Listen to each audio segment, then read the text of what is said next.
بسم الله الرحمن الرحيم الحمد لله رب العالمين والصلاة والسلام على أشرف الأنبياء والمرسلين وعلى آله وأصحابه أجمعين ومن تبعهم بإحسان إلى يوم الدين أما بعد.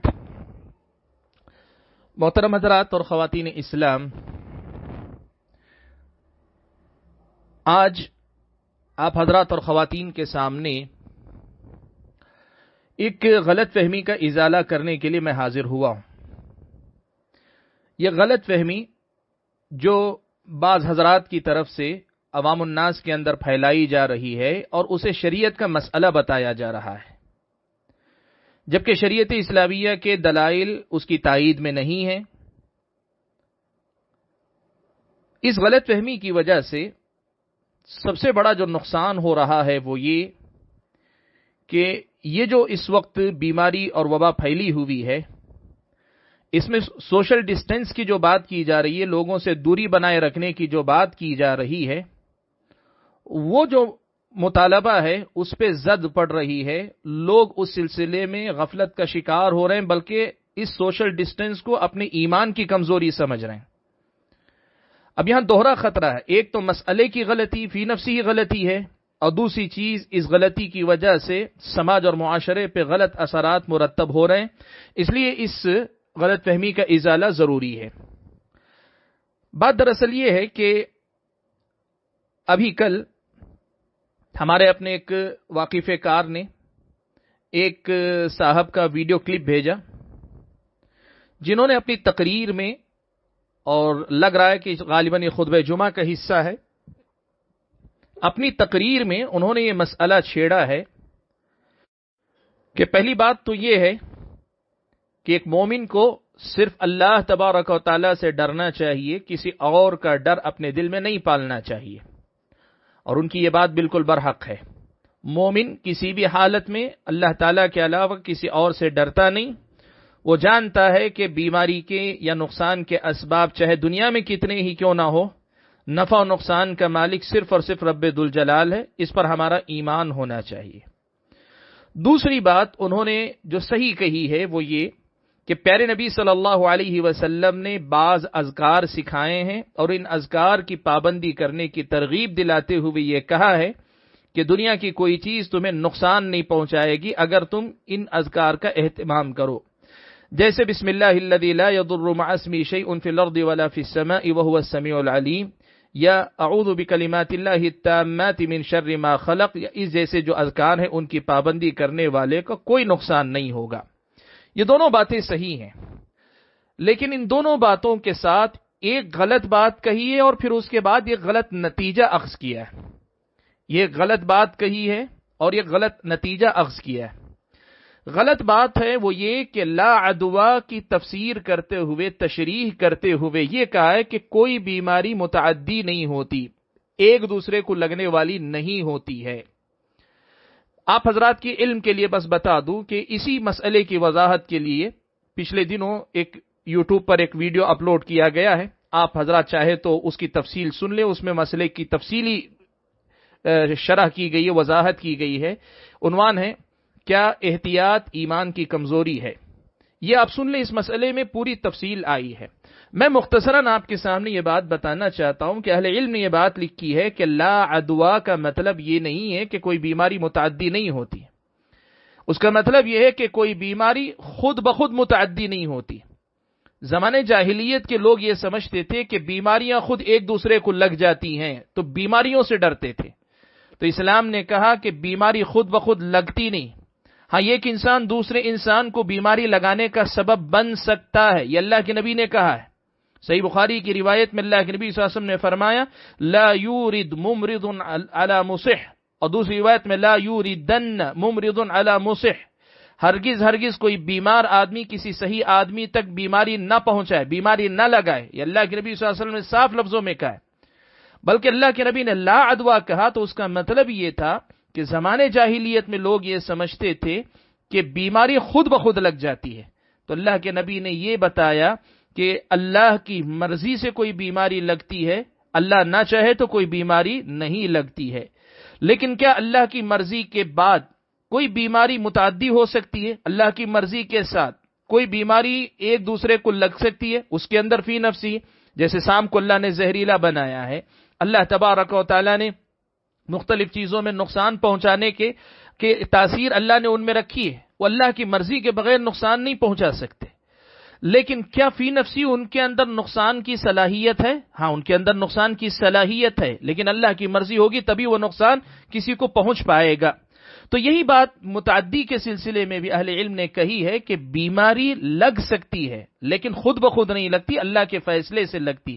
اسی لیے اسلامی شریعت نے ایک طرف اللہ پہ بھروسہ کرنے کا حکم دیا اور دوسری طرف احتیاط کرنے کا بھی حکم دیا کہ آدمی ایسے بیمار سے نہ ملے جس بیمار کی بیماری پھیلنے کا امکان ہو۔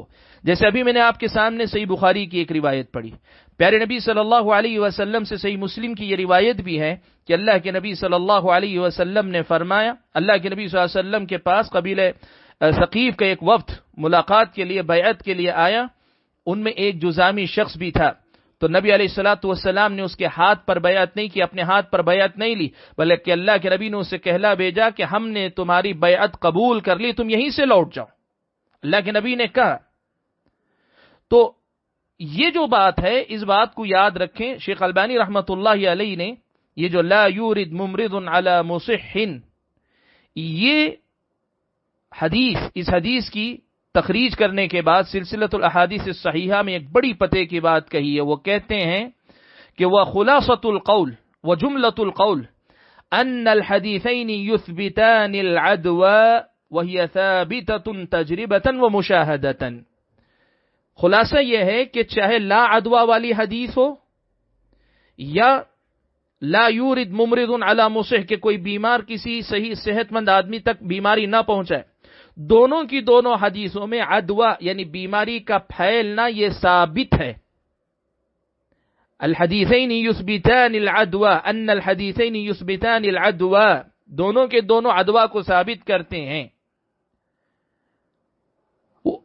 وہی ثابتۃ تجربۃ ومشاہدۃ، اور یہ بات تجربے سے بھی ثابت ہے، مشاہدے سے بھی ثابت ہے۔ شیخ آگے کہتے ہیں والاحادیث الاخرى لا تنفیها، دوسری حدیثیں بھی، لا عدوہ جیسی حدیثیں بھی اس عدوہ کی نفی نہیں کرتی ہیں۔ وانما تنفی عدوى مقرونة بالغفلة عن اللہ تعالی الخالق لها، یہ حدیثیں جو دوسری حدیثیں جس میں لا عدوہ کہا گیا ہے وہ تو اس عدوہ کی نفی کرتی ہیں جس میں اللہ تبارک و تعالی سے غفلت کا عنصر ہو، جو اس عدوہ کا خالق ہے۔ مطلب یہ ہے کہ جو لوگ یہ سمجھتے ہیں کہ بیماری خود لگ جاتی ہے، ان سے اللہ تعالیٰ نے نفی کی، اللہ کے نبی نے نفی کی ہے، ورنہ فی نفسی کے بیماری کے اندر اللہ کی مرضی کے بعد بیماری لگ سکتی ہے، پھیل سکتی ہے۔ جی ہاں، بیماری کے اندر یہ تاثیر اللہ نے رکھی ہے۔ تو اہل علم نے لکھا ہے کہ بیماریاں دو قسم کی ہوتی، ایک بیماری جن کے اندر اللہ نے یہ قابلیت نہیں رکھی، وہ جس فرد کو لگی اسی کے اندر رہتی ہے، اور دوسری یہ کہ جس فرد کو لگی وہ دوسرے کو بھی لگ سکتی لیکن اللہ کے حکم سے، مرضی سے لگتی ہے۔ لیکن ہے ایسی بھی بیماریاں، ہیضہ ہے یا ابھی جو وائرس کی بیماری ہے یہ ہے، یا اس جیسی بیماریاں ہیں، کوڑ کا مرض ہے۔ پیارے نبی صلی اللہ علیہ وسلم نے جذامی کے ہاتھ کو، اللہ کے نبی نے کہا کہ واپس لوٹ جاؤ، ہم نے تم سے بیعت کر لی۔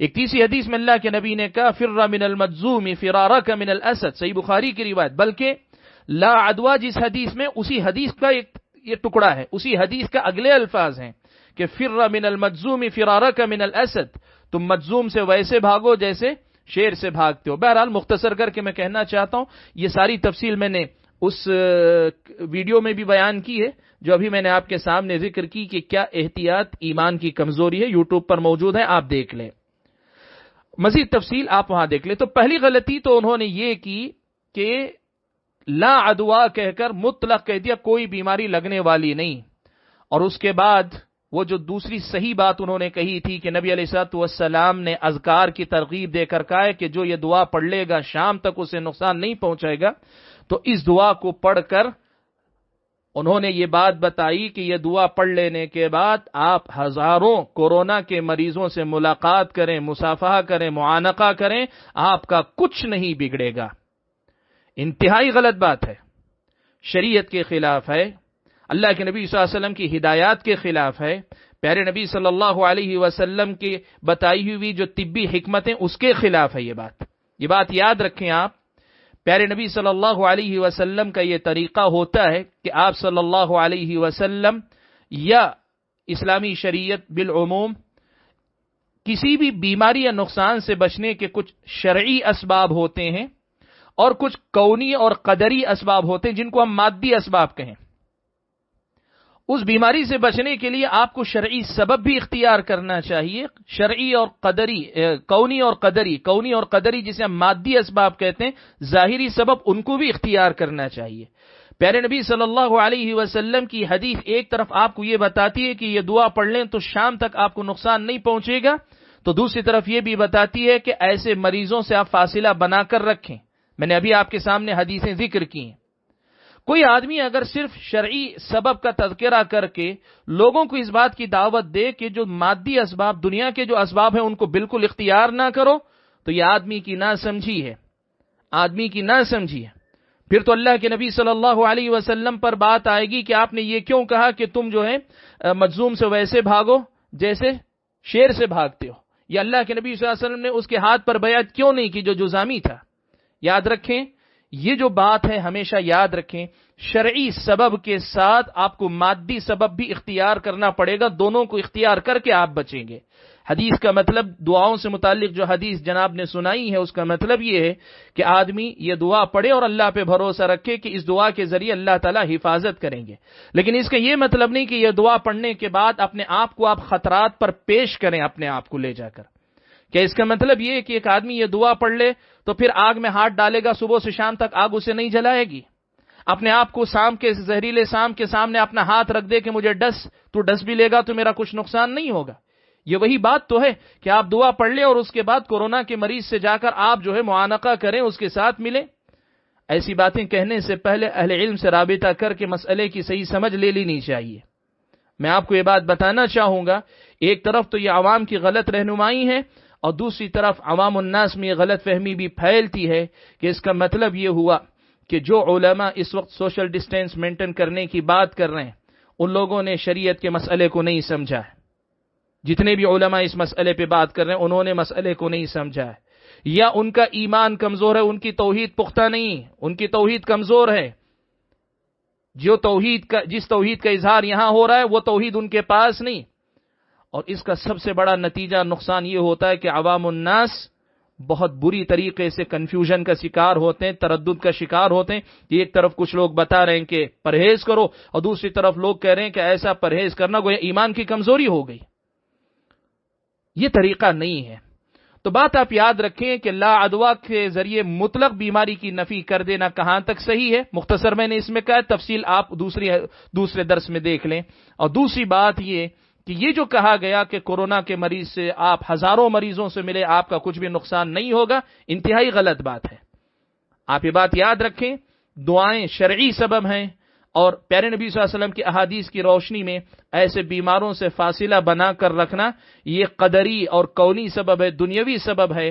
دونوں اسباب اختیار کر کے، اسباب اختیار کرنے سے پہلے، اسباب اختیار کرتے ہوئے اور اسباب اختیار کرنے کے بعد بھی اللہ پر بھروسہ کرنا، اصل میں یہ اللہ تبارک و تعالیٰ پر توکل کا صحیح مفہوم ہے۔ توکل اسباب کو چھوڑنے کا نام نہیں ہے، توکل اسباب اختیار کر کے اسباب سے اوپر اٹھ کر اپنے دل کو اللہ سے جوڑے رکھنے کا۔ ہم ظاہری اسباب اختیار کرتے ہیں لیکن اپنے دل کو اسباب سے جڑا ہوا نہیں رکھتے، ہم اللہ تعالیٰ سے مسبب الاسباب سے اپنے آپ کو جوڑے رکھتے ہیں، یہ اصل میں توکل ہے۔ تو بات کافی لمبی ہوگی لیکن اس بات کی وضاحت ضروری تھی کہ ایسے مشکل وقت میں جبکہ عام لوگوں کو سمجھا کر اس بیماری کے نقصانات سے بچانے کی کوشش کی جا رہی ہے، ایسے بعض دعوے اور ایسی بعض غلط باتیں لوگوں کو دین کے معاملے میں بھی، اپنی دنیا کے معاملے میں بھی نقصان سے دوچار کرتی ہیں۔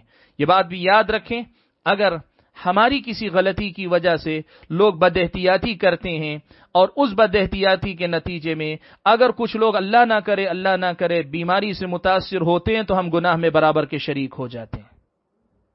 اگر ہماری وجہ سے اہل علم پر سے اعتماد ختم ہو جاتا ہے، ہماری اپنی اس قسم کی دعوے داری، اس قسم کے لب و لہجے سے اہل علم پر سے اعتماد ختم ہو جاتا ہے کہ یہ نمازوں سے روکنے والے ہیں، یہ مسجدوں سے روکنے والے ہیں، جبکہ اللہ تعالیٰ تو کہتے ہیں کہ تمہارا کچھ نقصان نہیں ہوگا. یہ لوگ روک رہے ہیں تو یہ لوگ دین کو نقصان پہنچانے والے. نقصان کہاں تک جائے گا کوئی سوچ کر اندازہ لگائیں. بہرحال بات کو میں زیادہ اور لمبا نہیں کرنا چاہتا، بہت ساری باتیں، لیکن یہ بات یاد رکھیں، شریعت اسلامیہ آپ کو ایک چیز سکھاتی ہے، اللہ پہ توکل کرو اور جہاں احتیاط ضروری ہے وہاں احتیاط کرو. ایک صاحب نے یہ بھی پوچھا کہ کتنی احتیاط کرنی چاہیے. اس کا جواب سیدھا سا یہ ہے کہ دنیاوی اعتبار سے اس کا احتیاط جتنی ضروری ہے اتنی احتیاط کریں، اور یہ طے کرنے والے یہ اطباء ہوں گے. بیماری کا معاملہ ہے، اطباء طے کریں گے، طبیب طے کریں گے کتنی احتیاط کرنی چاہیے. لیکن جتنی بھی احتیاط کریں بھروسہ اللہ تعالیٰ پہ ہونا چاہیے. اگر اتنی احتیاط آپ نہیں کر سک رہے تو کوشش کیجئے، لیکن اللہ پہ بھروسے کے نام پہ احتیاط سے راہ فرار اختیار کرنا غلط ہوگا آپ کا. ایک صاحب نے پوچھا کیا ہم احتیاط اختیار کر لیں گے تو بیمار نہیں ہوں گے؟ اسلامی شریعت کہتی ہے کہ آپ کو بیماری اللہ تعالیٰ دیتے ہیں، سبب ہو تب بھی دیتے ہیں، بغیر سبب کے بھی اللہ چاہے تو دے سکتے ہیں، لیکن اللہ نے آپ کو حکم دیا ہے کہ آپ سبب اختیار کریں. حکم دیا اللہ نے آپ کو سبب اختیار کریں تو آپ سبب اختیار کریں. سبب اختیار کر کے اللہ پہ بھروسہ کریں، باقی آپ کو لگے گی کہ نہیں لگے گی یہ اللہ کا فیصلہ ہے. یہ کوئی منطقی بحث نہیں ہے کہ یہ ہو تو اگر آپ گارنٹی دیں کہ احتیاط کر لیں گے تو ہمیں بیماری نہیں لگے گی تب ہم احتیاط کریں گے. اللہ نے تو ایسے آپ کو حکم نہیں دیا.